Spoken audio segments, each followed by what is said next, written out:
আহক আজি এটি কেক বনাওঁ। ডাঙৰ বাউল এটা লৈছোঁ, 2টা কণী এইদৰে ভাঙি ল'লোঁ, কাটা চামুচ এখনেৰে ভালদৰে ফেটি লৈছোঁ। যিমানে ভালদৰে ফেটিব কেকটো ধুনীয়াকৈ ফুলি আহিব। আনফালে মিক্সি জাৰ এটাত অকণমান চেনি পিচি লৈছোঁ। এতিয়া ফেটি লোৱা কণী দিলোঁ, সৰু কাপেৰে 1 কাপ ৰিফাইন, চেনিখিনি দিলোঁ, ভালদৰে এইখিনি ফেটি লৈছোঁ। এতিয়া দিছোঁ যিটো কাপেৰে ৰিফাইন দিছিলোঁ সেইটো কাপেৰে 2 কাপ ময়দা দিছোঁ, আধা চামুচ বেকিং পাউডাৰ দি এইখিনি চালি লৈছোঁ, আকৌ এইখিনি ফেটি লৈছোঁ। যদি মিঠা কমকৈ খায় চেনিৰ পৰিমাণটো কমাই দিব, মই অলপ কমাই দিছোঁ, মিঠা আমি কমকৈ খাওঁ সেইবাবে।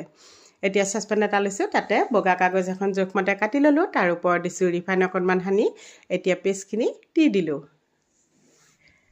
কাজু কেইটামান এইদৰে সজাই দিছোঁ, আপোনালোকে মন কৰিলে দিব পাৰে, নিদিলেও কোনো কথা নাই। খিচমিচ কেইটামানো দি দিলোঁ।